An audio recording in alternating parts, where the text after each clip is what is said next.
Trump administration ramping up pressure. The Trump administration is increasing pressure on Cuba's communist government with expanded sanctions. Washington is taking a more hardline stance toward Havana as tensions rise. On Cuba's communist regime, expanding sanctions as the president signals a harder line on Havana. Here he is last night addressing a club in West Palm Beach, talking about a former Florida congressman. And he comes from originally a place called Cuba, which we will be taking over almost immediately. No, Cuba's got problems. We'll finish one first. I like to finish a job. On the way back from on the way back from Iran, we'll have one of our big, maybe the USS Abraham Lincoln aircraft carrier, the biggest in the world. We'll have that come in, stop about 100 yards offshore, and they'll say, "Thank you very much, we give up." Let's bring in Dan Hoffman, Fox News contributor and a former CIA station chief. Cuba, the communist government there, is really struggling right now, isn't it, Dan?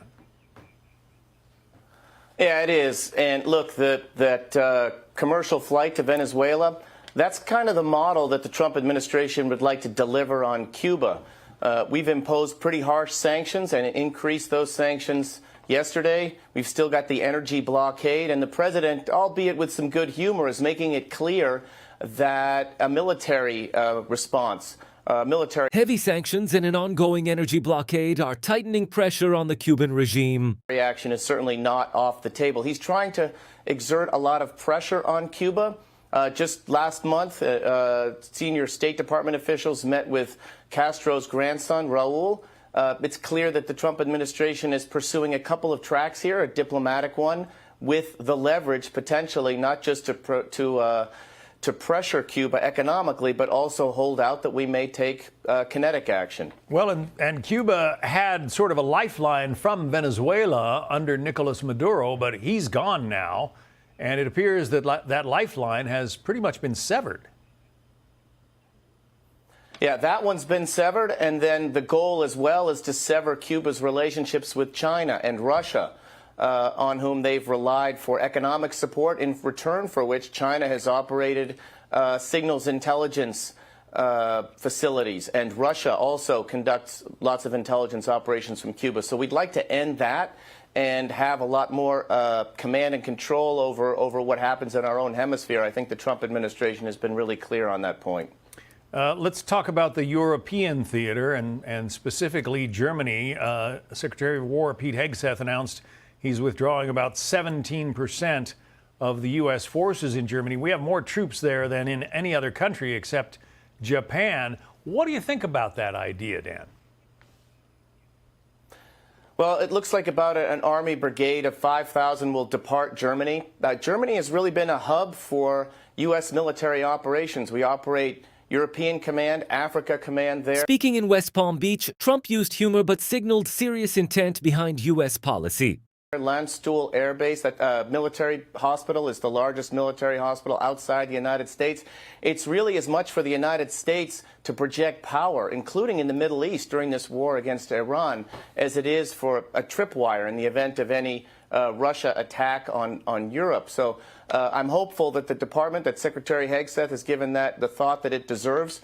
We get a lot out of our NATO partnerships, including with Germany, Norway. We just conducted Arctic readiness exercises there with U.S. Marine Corps. There's a great deal of partnership there to protect us against not just Russia, but China as well.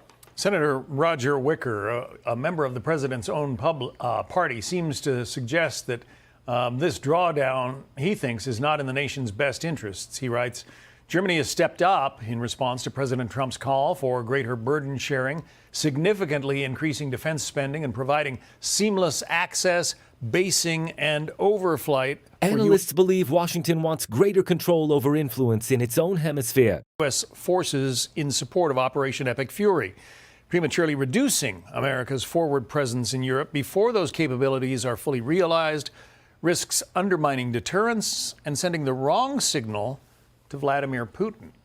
I wonder about Putin. I mean, he's got his hands full trying to win the situation in Ukraine, the war that he started. Do you think he's really going to look at a 5,000 man withdrawal and say, "Oh, I can take Germany now"? Yeah, no, he certainly isn't. Look, and we're getting the numbers back to what they were before Russia invaded Ukraine. The Biden administration increased our troop presence in Germany back in 2022. The larger issue here is that going back to the Soviet days, The U.S. plans to withdraw around 5,000 troops from Germany. Vladimir Putin wants to divide the United States and NATO, and he wants to drive a wedge between the United States and Germany. That's always been the Soviet strategy. It's Putin's strategy, and we would do well to keep whatever contentious issues we might have in the background. Private discussions are always better than airing them publicly, as we've seen the last week. All right, so well, let me read to you something that Gregory Meeks, the House Foreign Affairs Committee ranking member, had to say. He writes, President Trump is once again putting personal grievance ahead of U.S. national security.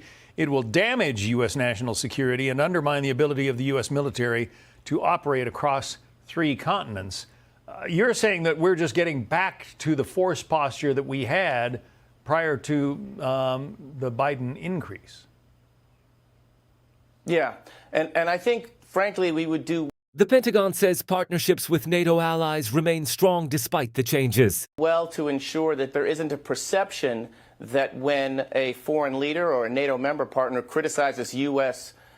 Foreign policy or our national security strategy, that results in us taking this sort of action. What we need to do is, if we're going to do this and return 5,000 troops to the United States or send them elsewhere, it should be based on what's in U.S. national security best interests. And perhaps the president will address that in the coming days. I know that Germany is one of the favorite places for Army soldiers to go if they get their choice of duty assignments. And the fact that 5,000 of them are losing that assignment is, well...